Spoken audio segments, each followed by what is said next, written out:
बच्चों, welcome to biology Extrema we will teach biology from the basics to the extreme. Myself Keshav Bansal and आज हम इस video में क्या स्टडी करेंगे। आज हम इस वीडियो में सेल्स ऑफ इम्यून सिस्टम में पार्ट 3 को स्टडी करेंगे। पार्ट 1 एंड 2 हमने ऑलरेडी अपलोड कर दिए हैं, तो आप प्लेलिस्ट में जाकर चेक कर सकते हो। ठीक है, इसमें हम बी सेल्स को स्टडी करेंगे पार्ट 3 में। ठीक है, तो थोड़ा सा ओवरव्यू ले लेते हैं एक बार चीज़ों का। तो हमने अब तक जो पार्ट 1 और पार्ट 2 में स्टडी किया है, तो हमने वहाँ पर देखा कि हेमाटोपोइसिस एक प्रोसेस होता है जिससे क्या होता है, जो भी हमारे ब्लड सेल्स हैं उनका प्रोडक्शन होता है। ठीक है, ब्लड सेल्स में हमारे आरबीसीज भी आ जाएंगे, हमारे प्लेटलेट्स भी आ जाएंगे और हमारे डब्ल्यूबीसीज भी आ जाएंगे। डब्ल्यूबीसीज जिन्हें हम ल्यूकोसाइट्स भी कहते हैं। ठीक, हमें फोकस करना है डब्ल्यूबीसीज पर। क्लियर। तो डब्ल्यूबीसीज जो है हमारे बेसिकली, अगर हम बात करें, हमारे पास हेमाटोपोइटिक स्टेम सेल था, तो हमारे दो टाइप के हमारे फॉर्म हुए थे प्रोजेनेटर सेल्स। ठीक है, common lymphoid progenitor and common myeloid progenitor.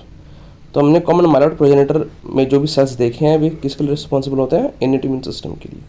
जैसे कि हमने ग्रेनुलोसाइट्स देखे, जिसमें इओसिनोफिल्स, बेसोफिल्स, मास्ट सेल्स आते हैं। ठीक है, फिर हमने फेगोसाइट्स भी देखे, मोनोसाइट्स, मैक्रोफेजेस, डेंड्रिटिक सेल्स। तो ये सब हमारे किस में आते हैं, कॉमन माइलॉइड प्रोजेनेटर में। ठीक है, और किसके लिए रिस्पॉन्सिबल होते हैं, इनेट इम्यून सिस्टम के लिए। क्लियर हो।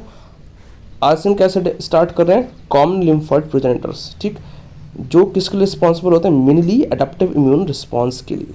ठीक है, इसके अंदर क्या होता है, इसके अंदर जो भी आने वाले सेल्स हैं उनके लिए हम एक टर्म यूज़ करते हैं, उसके लिए हम टर्म यूज़ करते हैं लिम्फोसाइट्स। ठीक है, डब्ल्यूबीसी सारे के सारे, सीएलपी वाले भी, सीएमपी वाले भी, सबके लिए हम टर्म डब्ल्यूबीसी या फिर ल्यूकोसाइट्स यूज़ कर सकते हैं। ठीक है, बट जब हम टर्म यूज़ कर रहे हैं बेटा लिम्फोसाइट्स, तो लिम्फोसाइट्स यानी सिर्फ जो हमारे सीएलपीज हैं।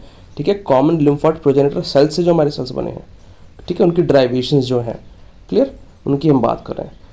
तो इसमें क्या होता है, 3 मेन टाइप्स के सेल्स आते हैं। बी सेल्स आते हैं जिन्हें हम कहते हैं बी लिम्फोसाइट्स, टी सेल्स आते हैं जिन्हें हम कहते हैं टी लिम्फोसाइट्स, एंड हमारे एक और टाइप के सेल्स आते हैं जिन्हें हम कहते हैं एनके सेल्स। ठीक है, नेचुरल किलर सेल्स।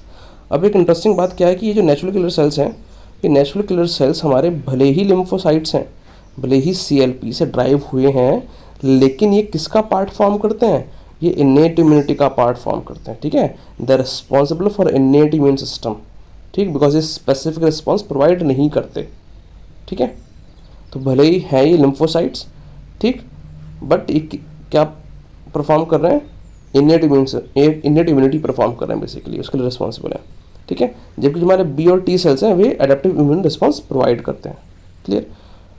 आज इस वीडियो में हम क्या स्टडी करेंगे, आज इस वीडियो में हम बी सेल्स को स्टडी करेंगे। ठीक है, और आने वाली वीडियोस में हम टी सेल्स और एनके सेल्स को पिकअप करेंगे, उन्हें अच्छे से स्टडी करेंगे।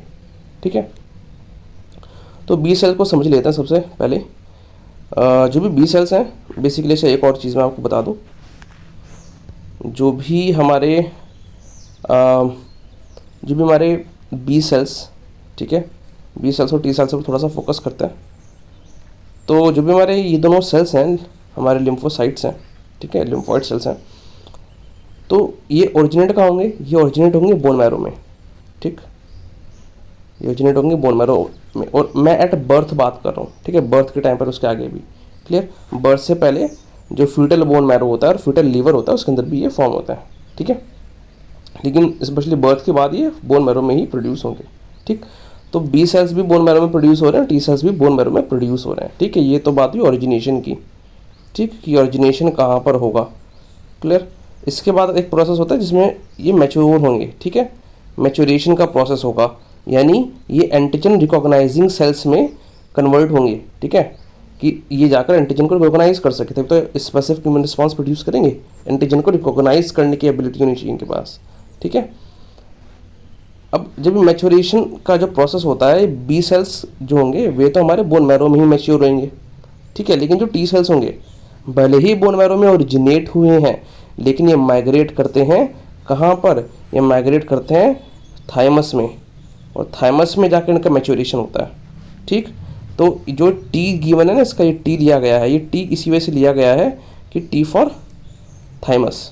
ठीक है, जबकि जो बी है, ठीक है, वैसे बोन मैरो से नहीं लिया गया, बिकॉज फर्स्ट टाइम जब डिस्कवरी हुई थी तो देखा था, ये गया था बर्ड्स में।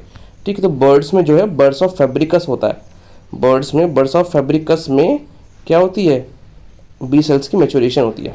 ठीक है, तो वहाँ से ही बी लिया गया है, ये बी फॉर बोन मैरो नहीं है। ठीक है, बट ह्यूमंस में ये बोन मैरो में, और जो भी बहुत सारे मैमिलियन स्पीशीज़ हैं उसके अंदर बोन मैरो में मैच्योर होते हैं। बर्ड्स में बर्ड्स ऑफ फैब्रिकस में होता है, ध्यान रखना, ठीक। अब फिर हम बात करते हैं किस चीज़ की, हम बात करते हैं इनके फंक्शंस की। तो क्या क्या इनके फंक्शंस हो सकते हैं। तो बी सेल्स जो है मेजरली 3-4 काम करता है। क्या कि बी सेल्स जो होगा, बी सेल्स हमारा एंटीबॉडी प्रोड्यूस करेगा। एंटीबॉडी प्रोड्यूस करेगा तो एडेप्टिव इम्यून सिस्टम का में रोल प्ले करेगा, इम्यूनिटी प्रोवाइड करेगा, ठीक है। तो जो ये इम्यूनिटी प्रोवाइड करता है बी सेल्स एंटीबॉडी प्रोड्यूस करके, उसे हम कौन सी कहते हैं कि ये ह्यूमोरल इम्यूनिटी प्रोवाइड कर रहा है, ठीक है। या फिर मैं कहता हूँ ह्यूमोरल एडेप्टिव इम्यूनिटी, ठीक, ये प्रोवाइड कर रहा है, ठीक। और जो टी सेल्स प्रोवाइड करते हैं उसे हम कहते हैं सेल मेडिएटेड इम्यूनिटी, ठीक। फिर हम बात करेंगे ये साथ में एंटीजन प्रेजेंटिंग सेल्स की तरह भी एक्ट कर रहा है। एंटीजन प्रेजेंटिंग सेल्स पर मैंने फिर से पहले भी बताया था कि एक सेपरेट वीडियो आएगी, उसमें हम डिटेल में स्टडी करेंगे, ठीक है। बट इवन पार्ट 2 में भी मैंने समझाया था, यहाँ भी से मैं समझा रहा हूँ थोड़ा सा ब्रीफ में कि जो एंटीजन होता है, एंटीजन को जो सेल्स प्रेजेंट करेंगे, ठीक, MHC सेकेंड कॉम्प्लेक्स यूज़ करके, और किसे करेंगे, टी हेल्पर सेल्स को। किस फॉर्म में करेंगे antigen present, only protein antigens को, वो भी प्रोसेसिंग करने के बाद, ठीक है। तो प्रोसेस्ड पेप्टाइड एंटीजन को जो cells MHC complex second use करके, ठीक, टी हेल्पर सेल को एंटीजन प्रेजेंट कर रहे हैं, उन्हीं पर्टिकुलर एंटीजन प्रेजेंटिंग सेल्स को, उन्हीं पर्टिकुलर सेल्स को हम क्या कहेंगे, एंटीजन प्रेजेंटिंग सेल्स, ठीक है। यानी इन शॉर्ट कि एंटीजन प्रेजेंटेशंस जो है वो सिर्फ APCs नहीं करते, और भी सेल्स करते हैं, लगभग बॉडी का हर एक सेल करता है, ठीक है। लेकिन जो cells MHC complex second use करेंगे और प्रोसेस पेप्टाइड एंटीजन प्रेजेंट करेंगे, किसे, स्पेसिफिकली टी हेल्पर सेल्स को, ठीक है, वो सेल्स APCs कहलाएंगे, एंटीजन प्रेजेंटिंग सेल्स, क्लियर हो। फिर तीसरा इनका रिस्पॉन्स क्या होता है, तीसरा होता है इनका मेमोरी सेल्स की तरह एक्ट करना, ठीक है, जिसके लिए रिस्पॉन्सिबल होता है सेकेंडरी इम्यून रिस्पॉन्स के लिए। अब primary immune response, secondary immune response क्या होता है, डिटेल में क्या क्या इनके कैरेक्टरिस्टिक्स हैं, क्या क्या डिफरेंसेस हैं, उन्हें हम डिटेल में स्टडी करेंगे एक सेपरेट वीडियो में। यहाँ पे मैं आपको एक ब्रीफ इंट्रो दे रहा हूँ कि जब फर्स्ट टाइम बॉडी में पैथोजन एंटर करेगा, ठीक है, तो जो इम्यून रिस्पॉन्स जनरेट किया जाएगा उसे हम कहेंगे प्राइमरी इम्यून रिस्पॉन्स, ठीक है।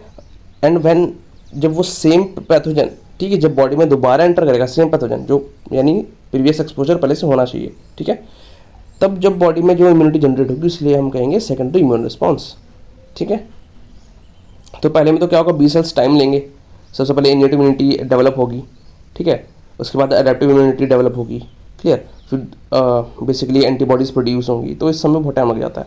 दूसरी बार क्या, ऑलरेडी मेमोरी सेल्स प्रेजेंट हैं, ठीक है, इस बार ऑलरेडी मेमोरी सेल्स प्रेजेंट है, तो मेमोरी सेल्स सीधा क्या करेंगे, रिकॉग्नाइज कर लेंगे भाई अच्छा ये तो पहले भी आया था, ठीक, और एकदम से एंटीबॉडी प्रोड्यूस करेंगे, ठीक। और ये वाला जो रिस्पॉन्स होता है secondary immune response more potent है, मोर पावरफुल है as compare to primary immune response, ठीक है।